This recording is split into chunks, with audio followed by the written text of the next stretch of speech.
Hello and welcome to COP26. My name is Oliver Lancaster. I'm the Chief Executive at the Institution of Gas Engineers and Managers, which is the professional engineering institution for the global gas sector. I'm here today with Tony Green, Hydrogen Director of National Grid, in the Green Zone on their stand to have a chat about the role of hydrogen in a net zero future. Thanks for joining us. Nice to see you, Ollie. So first of all, Tony, it's probably best to start with the basics. And so what is hydrogen and how can it contribute to net zero? So, hydrogen is a gas. I mean, we're very used to using natural gas today, but hydrogen is a gas. The key thing with hydrogen is when we burn it, all we get is water. So it's the perfect carbon-free gas from that point of view. There are some challenges with it. We have to make it. It's not naturally available to us. We either have to reform it from natural gas or we have to crack it from water using electricity. But once we've got it, we can store it, we can use it as we would natural gas and replace a lot of the capabilities that we've got today, whether it be in industry or in power or in heating in our homes, for example. Yeah, well, I look forward to exploring those in a bit more detail in a few minutes. So you mentioned a couple of different ways of manufacturing or making hydrogen. You often hear about colours, blue hydrogen and green hydrogen. So what are these colours and ones that might be different to blue and green? Yeah, you'll notice from the image behind me we've got blue and green because those are the primary colours that often get talked about, but there's actually a lot more colours than that. So if you look at this image here, we go from black hydrogen all the way through to what's called white hydrogen. Blue and green appear in the middle and they are the main colours of both. But actually the colours here are based on carbon intensity as you come up through. So black hydrogen is created from coal, brown hydrogen from lignite, grey hydrogen is the one that we see around the world a lot at the moment, and that's created from just reformation of natural gas. We don't capture any carbon with grey hydrogen, so it really doesn't have a place in net zero. Where we start getting to interesting colours is blue hydrogen. That's where we're capturing the carbon when we reform the gas at that point. This one's an interesting one, turquoise. It's not one you hear about very often, but turquoise is the pyrolysis of natural gas, and you capture the carbon in a different way, generally in usable forms. So you could be capturing it as carbon black or carbon nanotubes, or even capturing it as graphene. So this one I think is quite a disruptive one, and it starts to get quite interesting in the future. And when we come up here, I often say yellow and pink are shades of green, because these all rely on electrolysis. And it's the source of the electricity that is going into the electrolysis that describes the colour. So if it's from renewable sources, i.e. wind, it would be green hydrogen. If it's from solar, we call it yellow hydrogen, and if it's from nuclear, we call it pink hydrogen. So as I say, they're just shades of green really, it's all using electrolysis. And if we go all the way to the front, white hydrogen, or it's sometimes referred to as gold hydrogen, it's naturally occurring hydrogen, but it's really not that accessible. So It's a rare treasure. It's a rare treasure. Yeah. If we got it, it would be great. There seems to be more colours coming along all the time in different ways, like biohydrogen as well, but clearly obviously a great deal of interest in hydrogen in the UK. But when it comes to the rest of the world, what's happening with hydrogen there? There's actually a lot going on. Hydrogen is a big thing, really, wherever you go in the world at the moment. A number of particularly European countries are really jumping on this, very much on the green hydrogen side of things. We've seen the EU announce 40 gigawatts desire of green hydrogen production as soon as they can. The major countries in Europe, Germany and France, are looking for 5 gigawatts of green hydrogen production by 2030, and they're putting big money behind it. We're seeing numbers like 6 billion and 7.2 billion euros being put into development of this. But if you go further afield, you go out to Japan, they've been developing hydrogen fuel cells for a very long time. There's big use of hydrogen vehicles out there. I talk to the Australians pretty regularly, they're very interested in hydrogen production.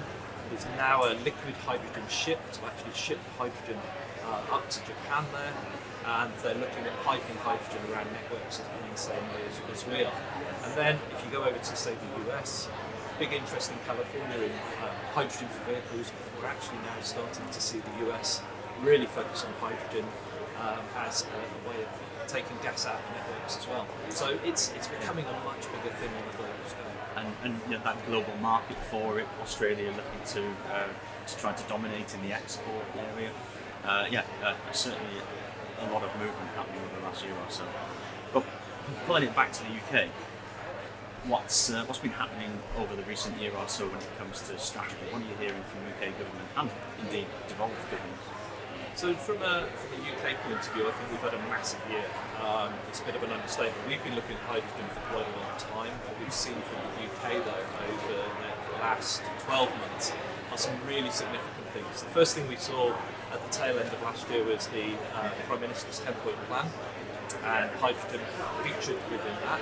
That was backed up soon afterwards with the Energy White Paper, where it started to put some more detail into what the scale of the ask was, where we wanted to go to. And that was followed up by the devolved governments producing a hydrogen assessment for both Wales and for Scotland. So we started to see the regions really wanting to focus on hydrogen. That's really been topped off this year though by the publication of the hydrogen strategy. And the key thing in the hydrogen strategy was it probably brought together, I'll call them silos, it's probably a little unfair. You know, production was going, we were having conversations around production, we're having conversations around transmission and distribution amongst the networks and users in the sense of hydrogen boilers, vehicles and so on, having separate conversations. For me, what the hydrogen strategy did was knit all of those things together so that we start to see the end-to-end of how hydrogen could work in the UK. And within that there's a deployment into the 2020s roadmap, and it's really given us the stitching that's needed and that roadmap to say what comes next. And if we step even more recently, we've had the net zero strategy that refers to hydrogen and the heat and building strategy. So, you know, there's very much been a big focus on hydrogen over this last 12 months. And you've heard the PM even saying we're placing a big bet on hydrogen. Boris has said this a number of times over the last 12 months. And they've really put the policies in place to really make this happen. So we've looked at production, a bit of the rest of the world, and what's coming from a strategy perspective in the UK. But when it comes to its possible uses in the different sectors, we hear a lot at the moment around industry and the role of the hydrogen industry. What's happening in that area that you've been picking up? So, thinking about industry, there's been actually quite a lot going on over more than the last 12 months, because here in this country we've got a number of industrial clusters, and that's where the bulk of industry is oriented. In Scotland you've got Grangemouth, and you've got Tees and Humber, you've got the northwest area around Manchester, Liverpool, and then as you come further south you've got South Wales, and a smaller cluster over towards Southampton, and then there's an even smaller one around the West Midlands as well actually that we talk about. And within the clusters they've been looking at how hydrogen could actually decarbonise the main industrial processes. So these are the real industrial heartlands of the UK, and about 50% of industry is based around these.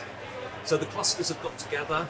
You've seen Tees and Humber form the East Coast cluster. The Northwest is called the HyNet cluster, and both of those have just got government funding to move forward under what's called Track 1 to start producing hydrogen and start that whole decarbonisation journey. The road's not over for the others.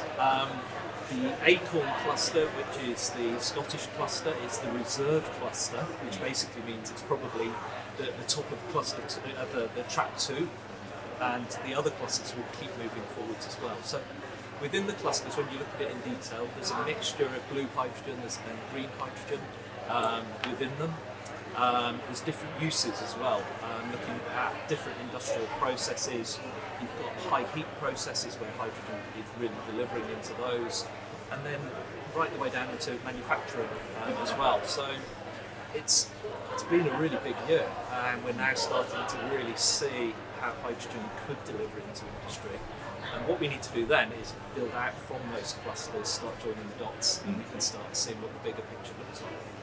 And those clusters that aren't track 1, and particularly those that don't have access to geological sequestration in their area, they're looking to essentially be clients of those other clusters for shipping carbon dioxide to it, such as South Wales that I have some familiar work with. And many of iGEM's members, individuals and the hundreds of business members in the gas supply chain are actively working in these clusters on the engineering behind getting all this started, which is great.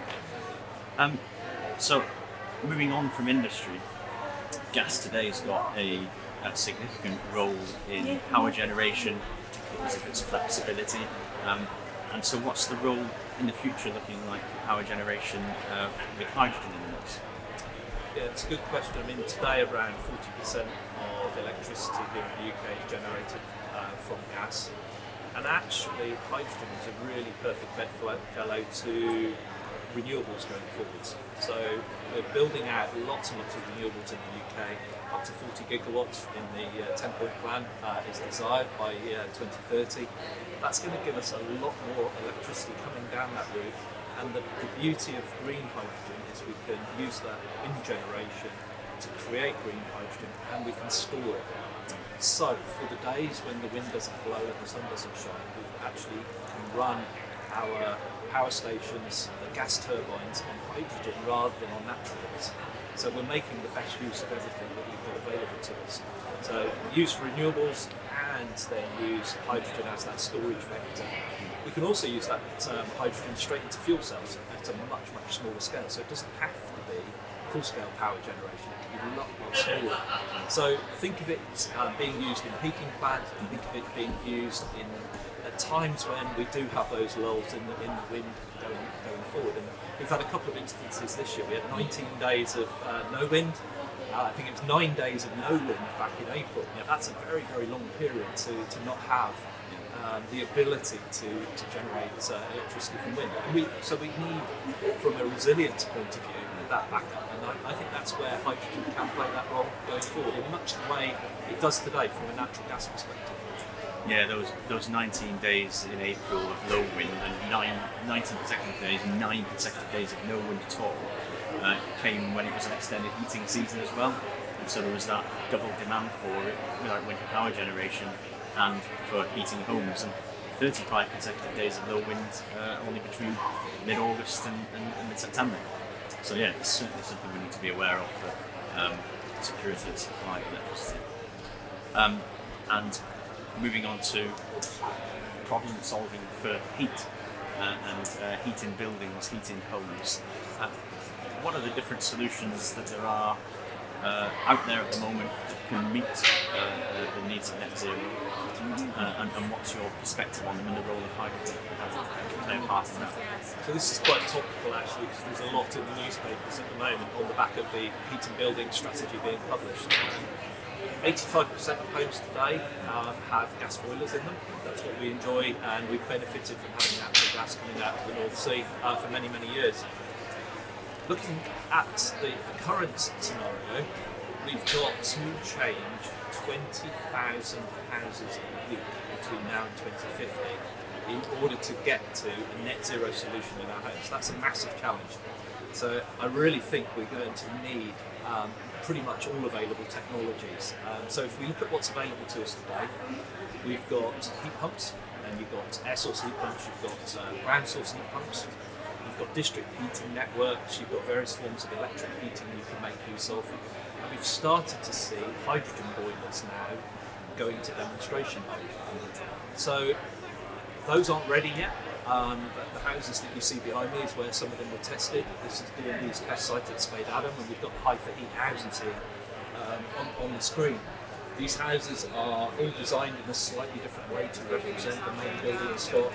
They've got different floors beneath them. One's got an attic room, one's got a side garage, one's got a cellar. So they're very different houses to represent the network that we've got. And there's different covers. You've got tarmac on the one side, you've got grass on the other, and the gas pipes actually run from each of these bins, so very well hidden in the screen. So the hydrogen boilers are actually live in those houses at the moment. They've demonstrated very, very well. And now we've moved to the next stage where Northern Gas Networks and CADA have actually deployed hydrogen into demonstration homes that the public can actually visit. they've gone one stage further. It's not just hydrogen boilers, it's a hydrogen hob, it's hydrogen gasifiers. So you've got the full setup of what a home could look like. And they look very similar to the homes we've got today. So just the other week I was in one of these houses and I opened the cupboard and somebody who I was showing around sort of said, "Is that it?" when they saw the hydrogen boiler. It looks exactly like a gas boiler does today. So the plan is to get to a point where we have what are called hydrogen ready boilers. So when your boiler needs replacing the next time around, what will be on the market is a hydrogen ready boiler. That means it will run on natural gas today, and then when we start putting hydrogen in the networks in the future, it can switch over to hydrogen. So hopefully a low-cost scenario. The main boiler manufacturers in this country are saying that hydrogen boilers will cost no more than natural gas boilers do today. That's a commitment from the main manufacturers, which is fantastic. So we're not there yet, and if you have to change things now, we are limited. In the heating building strategy, the government have announced some grants towards putting heat pumps in. If you're building new builds, it's going to have to be heat pumps going forward for a period of time, but it's going to be net zero solutions as we go forward. And hydrogen in our current homes is certainly an option, and the tests are all showing and the demonstrations are all proving that it can be done. Yeah, I was at the High Grove hydrogen show homes near Gateshead recently, and yet it just looks like any other normal home you see today, just for the different gas that's been dropped in as hydrogen instead. So when it comes to another sector, there's also a lot of interest in the role of hydrogen transport. We, on our way in today, we just had a look at the Wright bus double-decker hydrogen bus and some of the construction site vehicles that JCB have, which is great to see. What are you seeing coming along? What's your perspective on this with transport? I think hydrogen for transport's probably the emerging area here. You can use hydrogen pretty much for any form of transport, and as you say, we saw the buses this morning, the JCBs are out there, and that's probably the area that they are most suited to. We've got a hydrogen car on the screen here behind us that we've got at Warwick. It's fantastic. It's an EV with a fuel cell that is fueled on hydrogen. Is that any better than a battery electric vehicle? We can fill it up quicker, but it's still an electric vehicle. So may or may not have a role going forward in the sort of passenger vehicles, but it's in those bigger vehicles, the buses, where the bus does have to be on the road and you can't spend a lot of time recharging it. That's probably where it's more suitable. But we've also seen this week there's a hydrogen train up here in Scotland, and I've been in conversations this week about hydrogen in the maritime sector as well. So we shouldn't just think about hydrogen as an option in cars. It has that opportunity for some of the more heavy-duty transport, and I think that's probably where it leans towards at the moment. Although we might be surprised. We've got some of the big car manufacturers looking at hydrogen again, particularly in SUVs. So BMW have got an SUV coming back out with hydrogen. JLR are looking at a Range Rover going forward with hydrogen. So we'll see what that starts to look like from a technology point of view, and particularly a cost point of view. So I think it has an application, definitely. How much remains to be seen. Yeah. So we've skipped through a number of different demand sectors there: industry, power, heat and transport.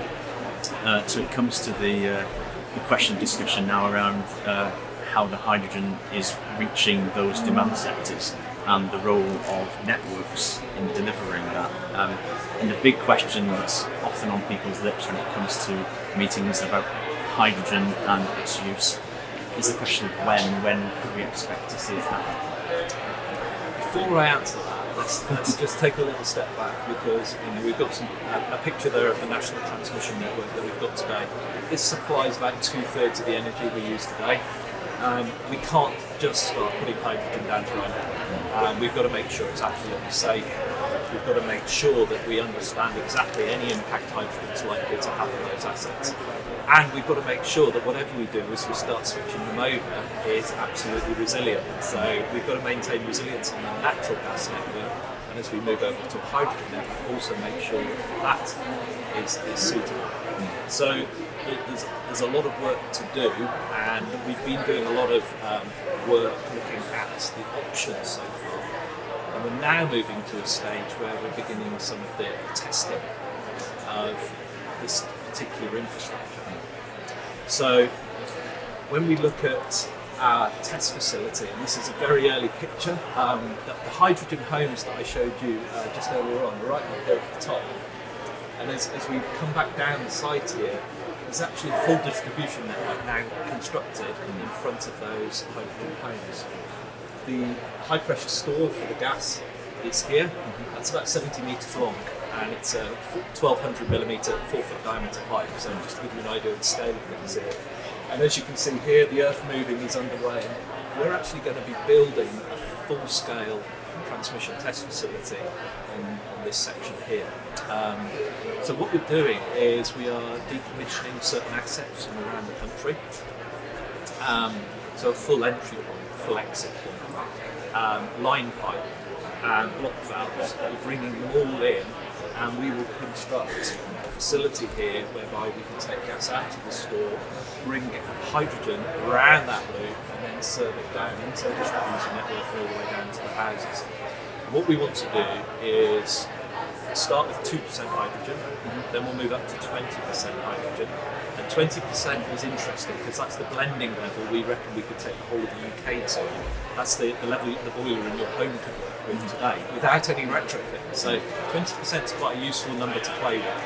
But where we really want to get to is 100%.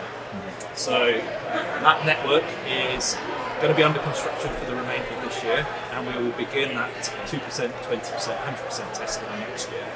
So if we were sat here this time next year, we would have a full network in front of us that we can see on the screen here, and we'll have a much better idea of the capability of those assets, any retrofit we're going to have to do, and that will then infer the timelines for when we're going to need to be able to do this.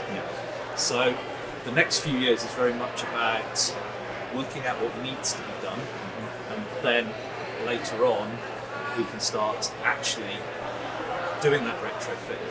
Now, having said all of that, if you go to Win Leighton today, which is a village in the northeast, those houses, and there's about 300 houses there, sorry, no, not 300, 600 houses.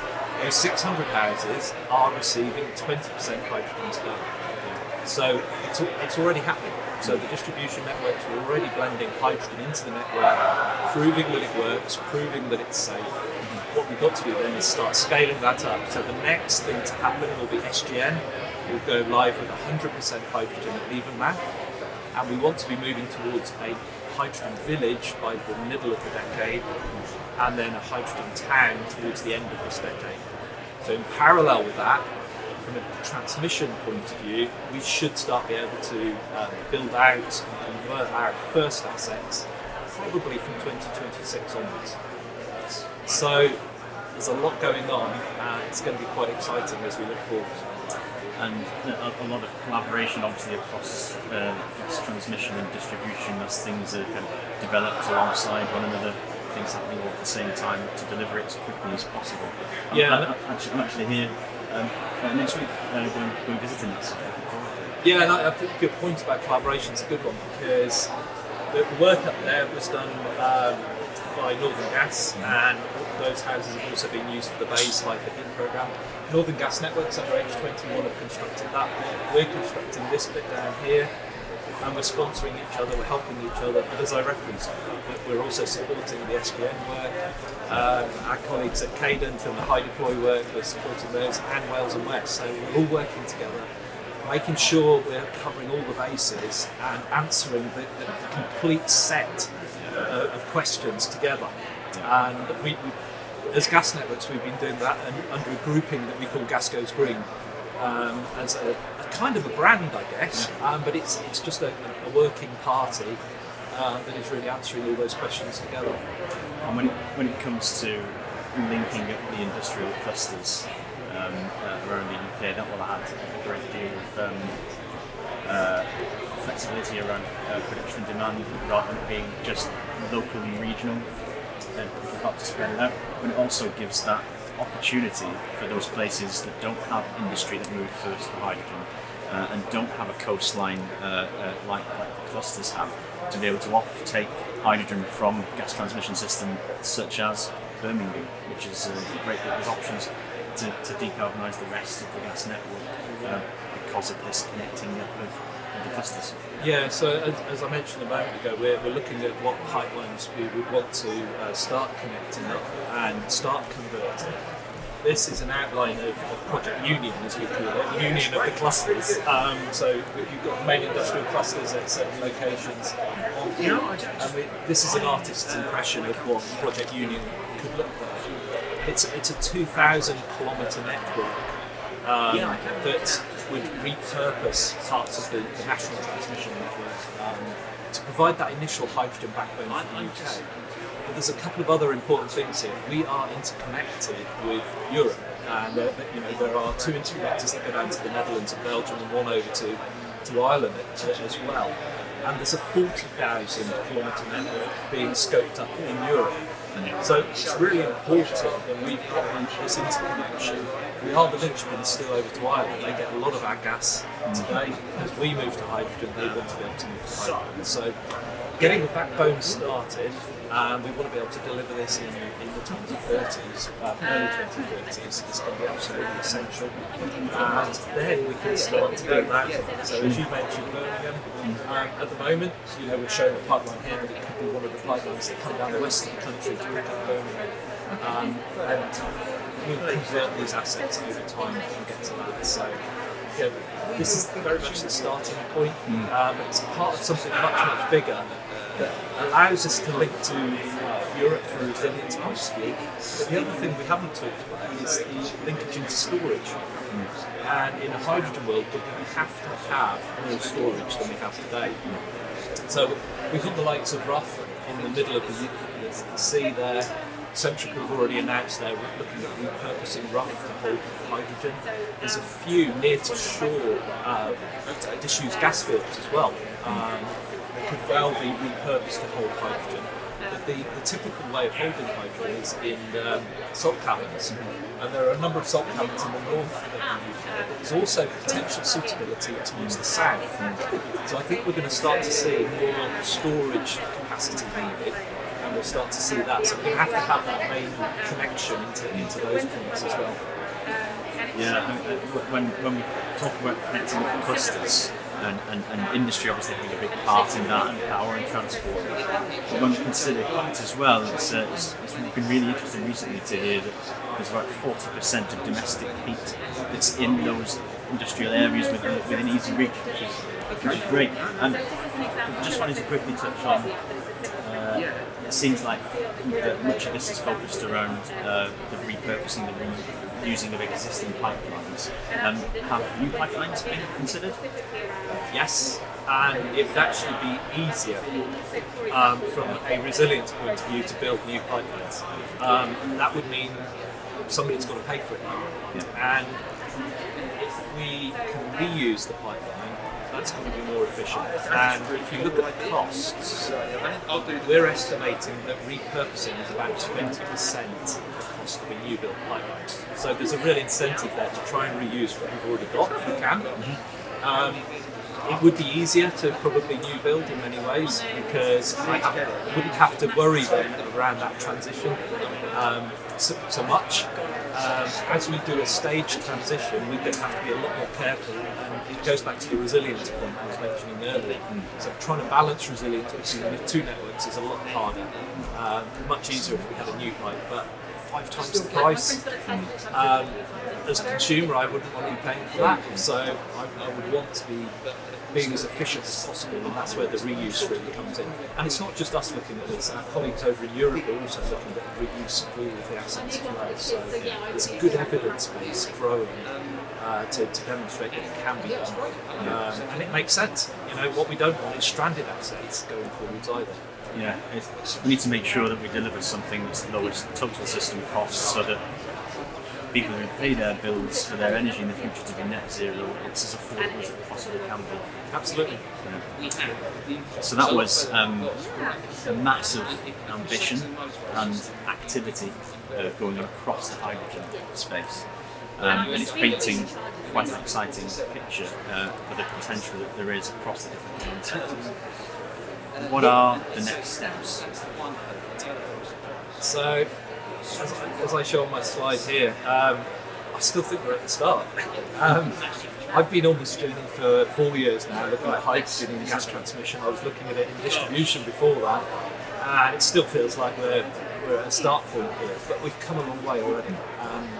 We've done a lot of desktop research. We're now moving to some real scale trials, really demonstrating it, and that puts us at the forefront of research in the world.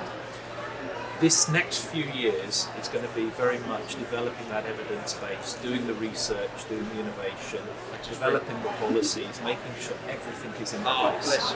And then I would say from the latter part of this decade, let's say 2026 onwards, that's when we can start really getting into action. Developing some of the bigger pilots, as I mentioned earlier, the hydrogen village, then moving to a hydrogen town, looking at getting some of that backbone started and joining those first clusters together. We're going to learn a lot through that period. And it's important that we work out everything through that period, because it's really the 2030s where we're going to have to deliver at scale. A lot is going to have to happen through the 2030s and the early 2040s. I'm working on a horizon that we've got to finish for 2045. It's coincidental we're sat here in Scotland, because 2045 is net zero for Scotland, 2050 for elsewhere in the UK, but from a transmission point of view, I think we've got to be finished early because everybody else hangs off us. So that's why I'm working on a 2045 horizon from a transmission perspective. So lots and lots to do. We are still almost at the start in many ways, because we've got 20 years work ahead of us right now. Yeah, and a great deal to do, and the pace of delivery is important, because not only does it mitigate climate change in keeping cumulative emissions as low as possible on the journey to when we can get to net zero, that also reduces the impacts of climate change and therefore the investments in adaptation to climate change. So it's incumbent upon us to get working quickly and deliver at pace. So yeah, I look forward to us all working together on that journey and delivering together. So thank you for joining us. I hope you found that an interesting deep dive into the subject of hydrogen, and we look forward to working more together on this and collaborating and delivering, importantly. Thank you.